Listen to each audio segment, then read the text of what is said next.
Alright, guys and gals, it's your boy, Carolina Chris. 26. Alright, guys, it's your boy, Carolina Chris 26, and welcome to the home of Native heroes in comics. It's to highlight my love for my culture and my love for comics. I wanted to do a series of videos to shine a spotlight on Native American superheroes in comic books. So with that being said, guys, our character of the night goes by the name of John GreyCrow. He's 6'6", 175 pounds. He has black hair and brown eyes. Let's get into this character, why don't we? John GreyCrow was a Native American from an unidentified tribe who fought in World War II for the United States of America, but was executed for murdering his fellow officers. He was shot by a firing squad and was believed to be killed. However, because of his regenerative powers, he survived and became a mercenary. Decades later, he worked at a diner in Millstone, Arizona with Remy LeBeau and Clary DeLuc. LeBeau later recruited him to join the Marauders on behalf of Mr. Sinister. For their first mission, the Marauders were tasked with the assassination of Sinister's former pawn, Madeline Pryor. Sinister had formally erased any proof of her existence. Along with Arclight, ScalpHunter posed as a paramedic while Madeline was the sole survivor of a plane crash in San Francisco.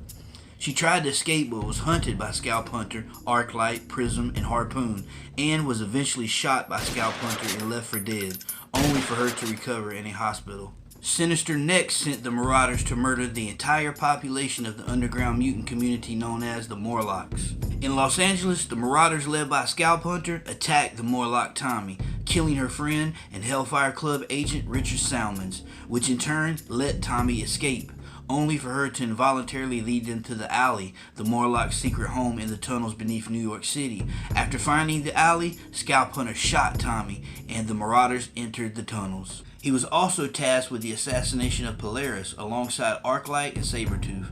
Destroying her house and tracking her, they were unsuccessful in eliminating Polaris, as she was already possessed by Malice, who used the magnetic powers of her host to defeat the three Marauders. Taking the leadership of the team over ScalpHunter as Sinister intended, she also revealed that the mission was only a test of her power. Later, the Marauders were chastised by Sinister, as Madeline Pryor wasn't dead, and he threatened to kill one of the Marauders if the mission wasn't accomplished. The Marauders consequently assaulted the San Francisco Memorial Hospital, and ScalpHunter headed to Madeline's room, where he killed a nurse but was stopped in his execution by Rogue. Pryor used this opportunity to fight back, long enough for Dazzler to hit him with a blast thanks to Psylocke's telepathic monitoring. Following that brawl, both X-Men and Marauders scattered across town. ScalpHunter took position on the Golden Gate Bridge, intending to shoot down Rogue, but was stopped by Longshot and Wolverine. He was quickly backed up by Scrambler and Sabretooth, and the two X-Men fell from the bridge. The Marauders then retreated from the city. Later, the Marauders relocated their base to the Morlock's tunnels, and ScalpHunter and Sabretooth were sent to look for any intruders, but both were defeated by Dazzler. The Marauders escaped from the sewers, only for the battle to continue onto the streets, right in the middle of the Inferno demonic invasion of New York City. Both mutant teams were attacked by demons and armed soldiers of the right. ScalpHunter himself targeted Rogue, who took revenge on him for their encounter in San Francisco. All the Marauders were killed during this invasion.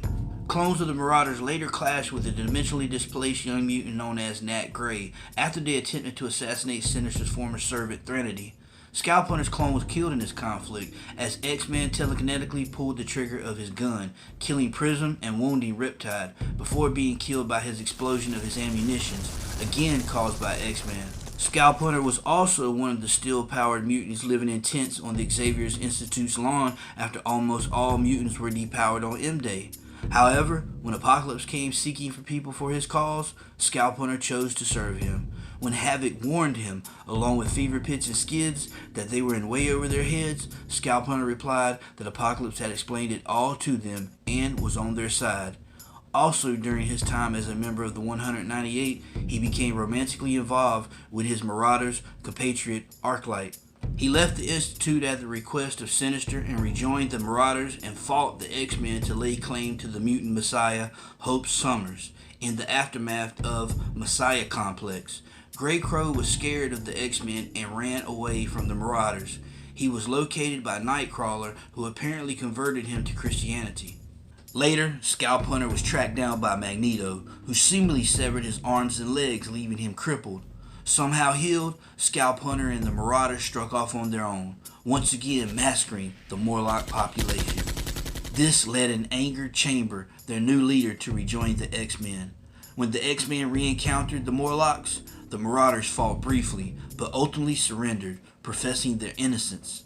Not believing them, Chamber burned them to death with his psionic flame. Alright guys, ScalpHunter's power and abilities. ScalpHunter has technomorphic abilities, which means he can reconstruct any technological device. He usually wears a form of armor with numerous weapon parts that he can assemble weapons from. He is very well trained in firearms of any sorts. He also has a healing factor that heals wounds and represses aging. He has survived several executions and burials, and he is at least 80 years old or older. ScalpHunter is also one of the few mutants to retain his powers after M-Day. So when everybody lost their powers on M-Day, he was one of the few mutants to actually get his powers back, or keep his powers. He never actually lost them. Yeah, so yeah, I mean, his powers and abilities ain't that bad. I mean, he kind of reminds me of Forge. You know what I'm saying? He kind of reminds me of Forge, to be honest with you. All right, ScalpHunter's creators are Chris Claremont, John Romita Jr., and Brett Blauvins. He first appeared in The Shadow in Uncanny X-Men 210. His first full appearance is Uncanny X-Men 211. So that's his first appearance. His creators, and Chris Claremont seems to be the creator of a lot of bad Native American superhero characters, which I can't wait the day to meet Chris Claremont because I got so many questions to ask him. So guys, that is my character of the night. John GreyCrow, aka ScalpHunter.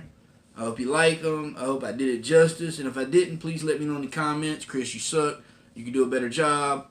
Let me do it. You know what I'm saying? Anyways, guys, thank you for coming through. I'm your boy, Carolina Chris 26. Be safe, God bless, and always remember to make comic book collecting fun again.